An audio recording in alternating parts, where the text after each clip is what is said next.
नमस्कार दोस्तों बिहार में शांतिपूर्ण प्रदर्शन कर रहे छात्रों पर पुलिस ने बर्बर तरीके से लाठीचार्ज किया है। वो जो छात्र थे वो बेहद शांतिपूर्ण तरीके से अपना प्रदर्शन कर रहे थे। ना किसी किस्म की आगजनी थी, ना किसी किस्म का पथराव था, ना दुकानें बंद करा रहे थे, ना तोड़ फोड़, किसी किस्म का कोई हिंसा वाला काम नहीं हो रहा था। इसके बावजूद उनके ऊपर लाठीचार्ज किया गया।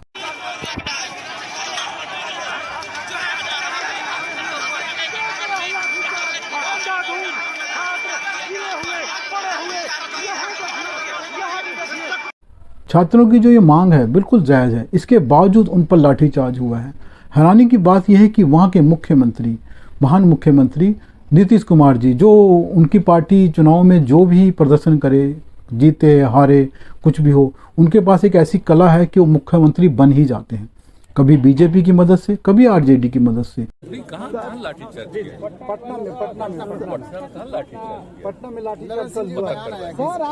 वो कहते हैं मुझे पता ही नहीं है कि लाठीचार्ज हुआ है। कमाल की बात है कि प्रदेश का मुख्यमंत्री यही नहीं जानता कि उसकी राजधानी में शांतिपूर्ण प्रदर्शन कर रहे छात्रों पर लाठीचार्ज होता है, बर्बर तरीके से होता है। उनको बुरी तरह से दौड़ा कर पीटा जाता है। और छात्र भी कोई इसलिए नहीं आए थे कि कोई उनका मकसद दंगा करना था, वो एक डिमांड लेकर आए थे। इसके बावजूद उनको मारा पीटा जाता है। और छात्रों में एक उम्मीद जगाई थी सरकार ने, जब ये दोबारा बनी थी बीजेपी से हटकर, बीजेपी को छोड़कर, जो खुद ही बीजेपी को छोड़कर आए हैं नीतीश कुमार जी, और आरजेडी तेजस्वी यादव के साथ उन्होंने सरकार बनाई है।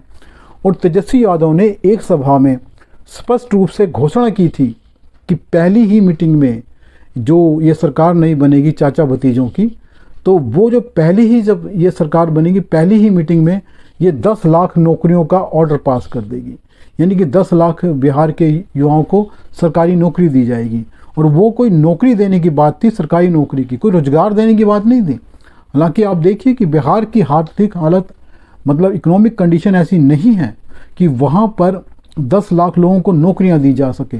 लेकिन ये लोग वादा करने में पीछे नहीं हटते, किसी भी किस्म का वादा कर देते हैं।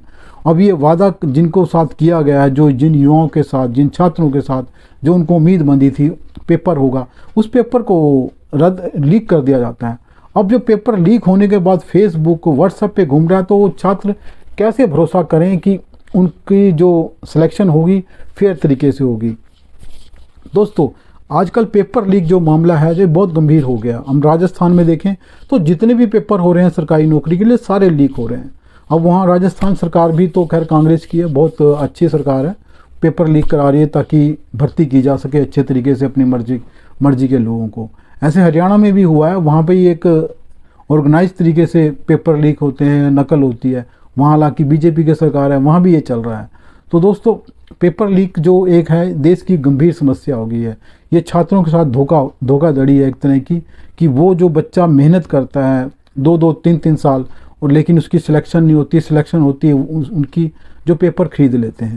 दोस्तों, इन प्रदर्शनों पर लाठीचार्ज करके विपक्ष और नीतीश कुमार जैसी विपक्षी जो सरकारें हैं, उन्होंने साबित कर दिया है कि उनकी कथनी और करनी में फ़र्क है। वो जब मोदी सरकार के खिलाफ कोई प्रदर्शन होता है, उसमें जिसमें लाठीचार्ज भी नहीं किया जाता, शांतिपूर्ण प्रदर्शन होता है, हिंसक प्रदर्शन भी होता है, लेकिन मोदी सरकार चुप रहती है और शांतिपूर्ण तरीके से हल करने की कोशिश करती है, तब उसको तानाशाह और लोकतंत्र विरोधी बताया जाता है, लोकतंत्र का हत्यारा कहा जाता है। और यही सरकारें जब अपने राज्य में प्रदर्शन होता है तो लाठीचार्ज करते हैं और खुद को लोकतंत्र का रक्षक बताते हैं और जनता का हमदर्द बताते हैं। नमस्कार दोस्तों, अगर ये वीडियो पसंद आए तो इसको लाइक करें, मेरे चैनल को सब्सक्राइब करें। धन्यवाद।